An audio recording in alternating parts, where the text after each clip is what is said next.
Good morning po, Western Summer, malihaw. Maraming salamat po sa panahon dahil narito po ang inyong lingkod upang magmahagi ng salita ni Lord. Nais ko lang po ibahagi ang salita ni Lord, wala pong bayad, libre lang po ito. At nais ko pong ibahagi ito dahil gusto ng Diyos na maligtas po tayong lahat, Western Summer. Pumunta po ako dito na kusang loob po para sa inyong lahat dahil gusto ng Diyos na ikaw at ako ay maligtas. Mahal po tayo ng Diyos at gusto ng Panginoon na makilala po natin siya. At alam ko po, kilala na ninyo siya. Wala pong iba kundi si Jesus Christ. Siya po ang tunay na Diyos at wala na pong iba. Pero marami po mga Kristiyano po na minsan siya sabi nila kilala nila ang Diyos. Pero gumagawa naman ang kasamaan. Ang Diyos po kasi kapatid, gusto niya po na makilala po siya ng husto. Sabi po ng Biblia, siya po ay Diyos na banal. Ibig sabihin po, nais niya po tayong maging banal din katulad niya. Hindi po tayo sinasabi na agad-agad po tayong magbabago. Pero binigyan po tayo ng aklat, o ito ang salita ng Diyos. Ito po ang salita ng Diyos ay nakakapagbago po sa ating mga buhay. Dati din po, isa din po akong isang makasalanan. Walang panahon sa Bible, minsan may magsasalita sa palengke, sa daan. Wala po akong panahon.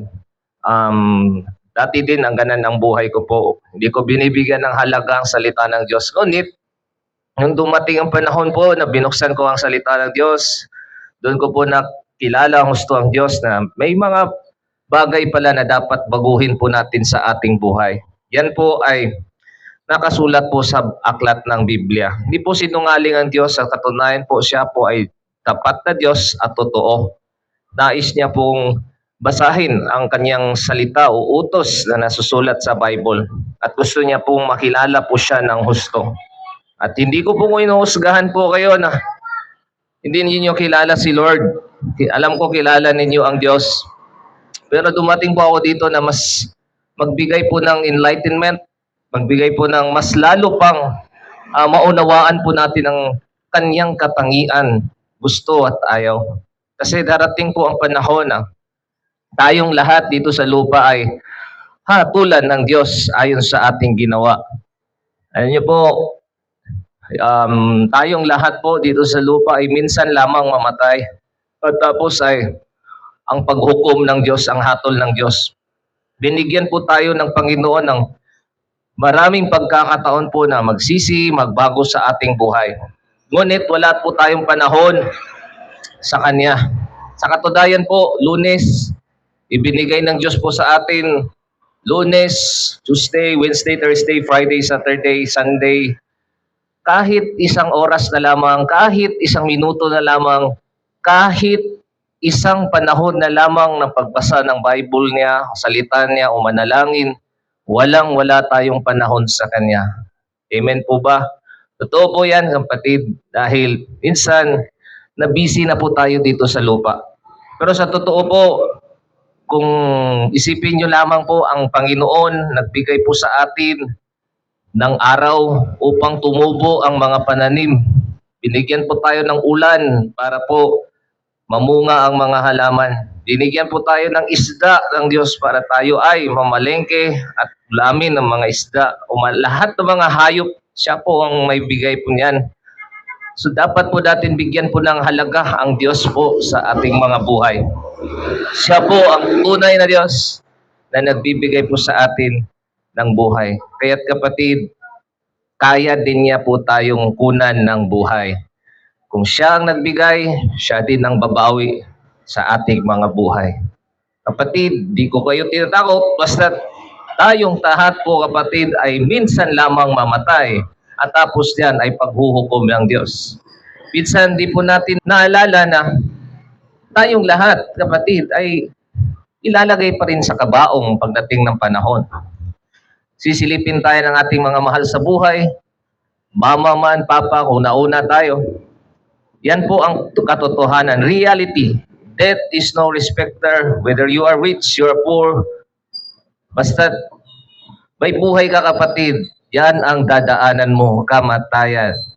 Kaya kapatid, nais ko lang pong basahin ang aklat ng Diyos. Kasi pag darating na ang panahon na tayo ay mawala dito sa lupa, at sinasabi natin po na, kilala ko ang Diyos, sabihin po na lang natin, dumating na sa kaharian ng Diyos. At ganito po ang sasabihin ng maraming mga Kristiyano na nagsasabi, kilala nila ang Diyos. Mateo 7 verse 21 to 23. Basahin po natin ang salita ng Diyos. Mateo chapter 7 verse 21 to 23. Hindi lahat ng tumatawag sa akin, Panginoon, Panginoon, ay makapasok sa kaharian ng langit, kundi ang mga taong sumusunod sa kalooban ng aking Ama na nasa langit. Kapatid, hindi po lahat daw na nakakilala sa Diyos ay makapasok sa kaharian ng langit. Marami ang magsasabi sa huling mga araw, Panginoon, kilala naman kita, Panginoon. Bakit Lord? Pero ito po ang sinabi niya, kundi ang mga taong sumusunod sa kalooban ng aking Ama na nasa langit. Ano po ba ang kalooban ng Ama, kapatid? Kasi marami po mga Christian po, nagsasabi, mga Kristiyano na, ay, kilala ko naman ang Diyos, pero hindi niya sinusunod ang kalooban ng Diyos. Ang kalooban ng Diyos po ay tayo ay maging banal, magbago sa ating pamumuhay. At ang kalooban niya po ay nais niyang makilala ang Diyos. Makilala mo ang Panginoon sa buong puso, isip at kaluluwa mo. O kaya, buksan mo ang Biblia. Ang kalooban ng Diyos, tingnan mo kung ano ang kanyang kalooban. Kasi yan talaga ang kalooban ng Diyos, na makikilala niyo siya. And verse 22, ganyan. Yan po buhay po kapatid. Parang, ito, hindi natin alam, yung ambulansya na yan, kinuha na naman siya ng kamatayan. Kapatid, pagdating na panahon, ganyan pa rin ang pupuntahan natin. Verse 22, sa araw ng paghukom, sa araw daw ng paghukom kapatid, tayong lahat, mamatay. Marami ang magsasabi sa akin, Panginoon, hindi po ba't sa iyong pangalan ay nangaral kami, nagpalayas sa mga demonyo at gumagawa ng himala? Ngunit sasabihin ko sa kanila, pagdating sa harap ng Diyos, hindi ko kayo kilala. Lumayo kayo sa akin, ayong gumagawa ng kasamaan. Kapatid, ulitin ko po, ganito ang sasabihin ng Diyos pagdating ng panahon na hatulan tayo ng Diyos at hindi natin sinunod ang kalooban niya. Sabi niya, lumayo kayo sa akin, kayong gumagawa ng kasamaan. Nakakatakot sa araw na yun, kapatid. Akala natin, kilala na natin siya. Pero sa totoo, hindi pa natin nakikilala pa siya ng husto, kapatid. Kasi wala tayong panahon sa Kanya. Sa totoo po, kapatid, ang Bible po ay user manual ng tao. Hindi po natin kaya dito mamuhay sa lupa kung walang user manual. Ang user manual na yan ay nais ng Diyos na basahin mo upang matuto ka paano mamuhay dito sa lupa. Kung may user manual sa electric fan, kung bibili ka, i-assemble mo, paano mo gawin, may mapa, may GPS. Kapatid, ito po ang Bible, hindi po kayo maliligaw. Ito po ang tamang daan, basahin mo lamang. At yan mo makikita. Sabihin mo lang, Lord, magpakilala ka. Basahin mo po lahat, kapatid. At yan mo makikita, sabi ka ng Diyos, for the truth shall set you free. Sa Bible po, diyan po kayong mamulat sa katotohanan. Nandiyan po nasusulat lahat ng kanyang utos na huwag sumamba ng Diyos-Diyosan. Maraming nagsasabi, Lord, Panginoon, ikaw lang po ang aking Diyos. Pero, kapatid, ang sasamba ng Diyos-Diyosan, nagsusugal, nagiinom, naglalasing, nagdodroga, Christian siya, pero sa isip niya, Christian naman ako, pero meron siyang mga ginagawang kasamaan, kahalayan, pakikiapid, pagsisinungaling, kapatid. Hindi po ninyo naunawaan na ang Bible, yan po ang user manual. Basahin po ninyo yan, kapatid, dahil nais ng Diyos sa atin na makilala pa natin siya ng gusto. Ako din po dati doon, nagsasabi, Christian naman ako, pero hindi naman po isinasabuhay ang salita ng Diyos. Wala lang. Punta lang sa church, Punta lang doon. Pero sa totoo po, hindi ko pa nakilala ng husto ang Diyos. Mga kapatid, nais po ng Panginoon na makilala niyo siya. Kaya narito po ako upang ipakilala ninyo ang ating Panginoon na walang iba kundi si Jesus Christ of Nazareth. Sabi niya, kapatid, I am the way, the truth, and the life. Sabi ni Jesus, ako ang daan, katotohanan at ang buhay. Walang makakapunta sa Ama kundi maliban sa akin. Sa madaling salita, period. Wala nang ibang dadaanan mo kundi si Jesus Christ. Di ka na dadaan sa ina, di ka na dadaan sa mga kahoy, ribulto, semento, sa mga santo. Ang dadaanan mo lamang sa buong puso mo, sabi ni Lord, sambahin mo siya in the spirit and the truth. So sabihin na lang natin, marami kang dinaanan kapatid. Marami kang kinausap. Sa tingin mo kaya makakarating ka sa Diyos niyang kapatid? Kung sino ang tinawag mo, yun ang sasagot. Kaya kinakailangan mong pagmulay-mulayan ang salita ng Diyos. Kung manalangin kayo, kapatid, dumiretso na kayo kay Jesus Christ of Nazareth. Sabi niya, 2 man 3 nagtitipon, nariyan siya sa kalagitnaan niya. Kapatid, ito po ang magandang balita na binabahagi ko po sa inyo kasi darating ang panahon, itong magandang balita na ito, kung tinanggap nyo ito, magkaroon kayo ng buhay na walang hanggan. Kasi, kapatid, ayaw talaga ng Diyos. Sabi ng 1 Peter, hindi niya nais na ang tao ay mapahamak kundi magkaroon ng buhay na walang hanggan. Dumating po ang Diyos dito upang bigyan ka ng buhay na walang hanggan. Nais niya na maligtas ka, mapunta sa langit. Dito sa lupa, kapatid, 70, 80, 90, tapos na ang buhay mo. Ang tanong, saan ka na mapunta? Sabihin na natin, 60 ka na ngayon, 60 years old, 70 years old. 70 years old ka na and then magkaroon ka na ng high blood, hypertension. O meron ka ng diabetes. Siguro sinabi ng doktor sa iyo, ilang years ka na lang po, baka 80 years old ka na, wala ka na dito, sir. So 95, yan ka na lang po. Kasi may stage 3 ka na cancer. Lahat naman po tayo, kapatid, ay mamamatay. Hindi natin po kakatakutan ng kamatayan kasi yan ay gift ng Diyos. Hindi naman tayo mapunta sa langit kung hindi tayo mamatay. Pero ang problema lamang, kung nakasulat ba ang iyong pangalan sa langit. O kaya, kung binasa ko kanina, sasabihin mo, Lord, Jesus Christ, kilala naman kita, pero sasabihin ng Diyos, hindi kita kilala. Lumayo kayo sa akin gumagawa ng kasamaan. Ganito po kasi yan, kapatid. Tayong lahat ay mamamatay. Tapos diyan ay hukom ng Diyos. Itong mensaheng ito ay, kung hindi mo tatanggapin ito, magiging hatol ito sa iyo sa pagdating ng panahon. Kasi ganito po ang buhay na walang hanggan. Sabi ng Diyos, magkaroon ka ng buhay na walang hanggan sa langit. Kasama mo ang Diyos habang buhay, paraiso. Pero ganito po, kapatid, ang sasapitin ng mga taong masasama. Ang hindi gumagawa sa kalooban ng Diyos. Sa Pahayag chapter 21 verse 8. Sabi ng Diyos sa Pahayag chapter 21 verse 8, subalit para naman sa mga duwag, sa mga duwag daw. Bakit sinabi ng Diyos mga duwag?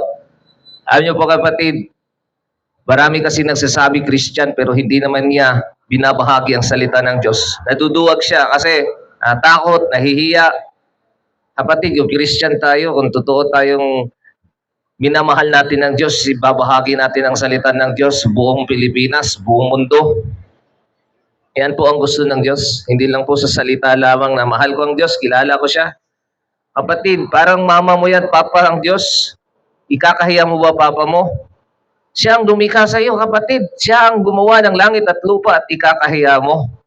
Hindi mo dapat ikahiya ang Diyos, kapatid. Siya ang makapangyarihan sa katunayan. Siya ang nagbigay ng buhay sa iyo. Dapat mong ibahagi ang salita ng Diyos. Kaya darating ang panahon, subalit sabi ng Diyos sa mga duwag. Yan, minsan kapatid, kung Christian tayo, hindi tayo naduduwag magsalita ng Diyos sa salita niya. Mga taksil. Si Judas, kapatid, disciple ng Diyos. Kilala ng Diyos. Kasama ng Diyos kang kumakain. Kilala niya pero tinaksil niya ang Diyos. Bakit? Binenta niya ang Diyos. Binenta niya sa mga pirasong silver. Pinagpalit niya. Ganun po tayo minsan, kapatid. Christian tayo pero kilala ko ang Diyos. Brad, kilala ko siya pero sa panahon ng araw ng pagpapahinga, mas inuna pa natin ang negosyo, pera. Wala tayong panahon sa Kanya. Kapatid, mahal ko siya pero hindi mo pala iniibig siya ng gusto. Mas iniibig mo pa ang pera, kapatid. Mga gumagawa ng mga kasuklam-suklam.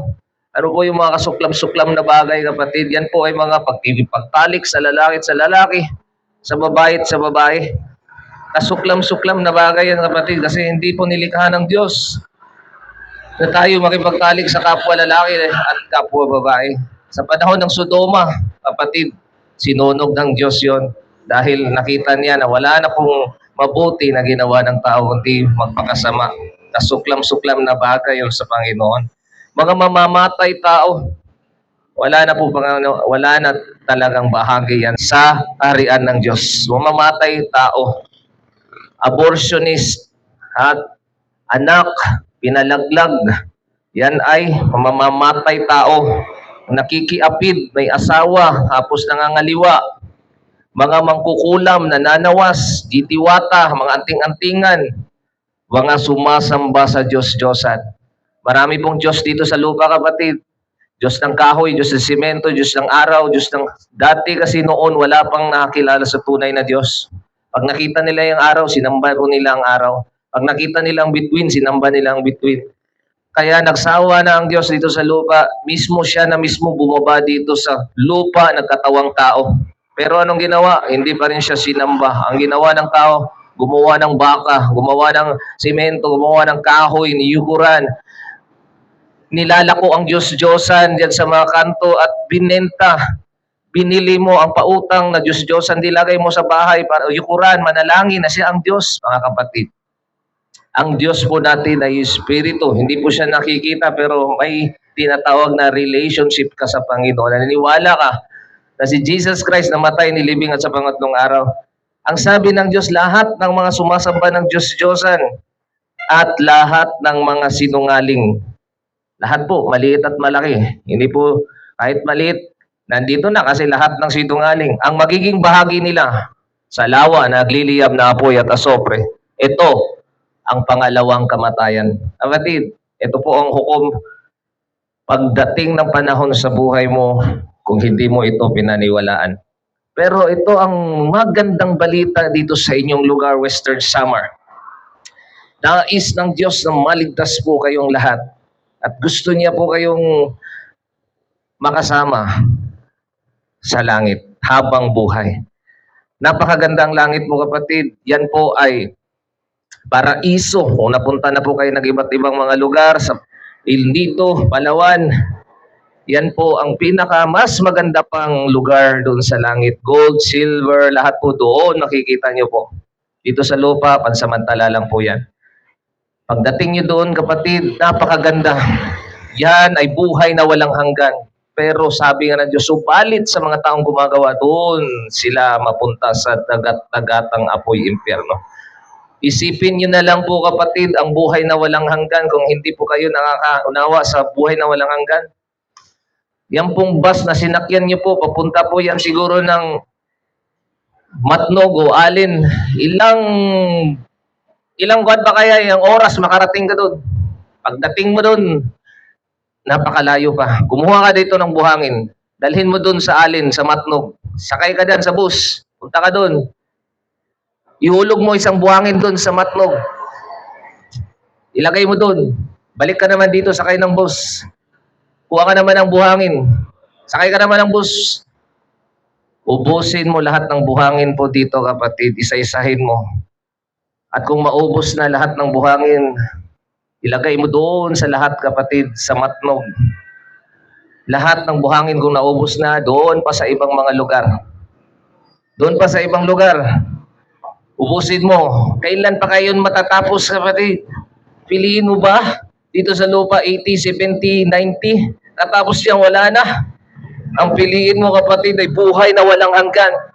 Yan po ang gusto ng Diyos. Buhay. Yes, Lord.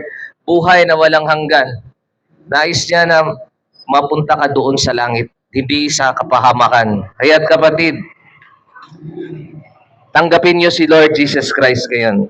Sabihin mo lang sa puso mo. Manalangin tayo kapatid. Sabihin mo, bibigyan ka ng buhay na walang hanggan. Maniwala ka, sabi ng Diyos, sino maniwala sa akin ay magkaroon ng buhay na walang hanggan. Sige. At kausapin mo siya sa puso. Sabihin mo lamang, Jesus Christ, patawarin niyo po ako sa aking mga kasalanan. Inaamin ko po na minsan, Lord, nagsasabi ako Christian pero wala sa gawa. Kaya Lord, gusto kitang makilala at gusto ko maunawaan ang kalooban mo. Jesus Christ, natanggap kita bilang aking Diyos at tagapagligtas. Ako po ay isang makasalanan at nais ko lang po maligtas, Lord. Patawarin niyo po ako. Amen. Magandang umaga po sa ating lahat, Mr. Summer. Ako pala si Pastor Evangelist Jenny. Galing pa po ako ng Taytay Rizal. May church po kami sa Maranatha Church, Taytay Rizal. May church po kami sa Isabela. May church po kami sa Mindanao. Taga Mindanao po ako. Bisaya, di ko, Bisaya. Balo po ko mag-Bisaya. Ayan. Galing pa po ako sa mga palengke sa iba't ibang lugar upang magpahagi ng salita ng Diyos. Yan po ang assignment ko dito sa lupa. Iniikot ko lang po ang buong Pilipinas, Luzon, Visayas, and Mindanao, Luzon, Visayas. And dito naman po ako napadpad sa inyo. And maraming salamat po sa inyong panahon po. Wala pong bayad dito, libre lang po. And baka may panahon po kayo, visit po kayo sa aming website, sa YouTube channel po namin, sa Yahweh Ministry 101. Yan po ang aming YouTube channel. At pwede po kayong manood po dyan ng preaching para pag lalago pa kayo sa inyong pananampalataya. Magandang umaga po sa ating lahat and hanggang sa muli nating pagkikita. Glory to God. Maraming salamat po. Amen.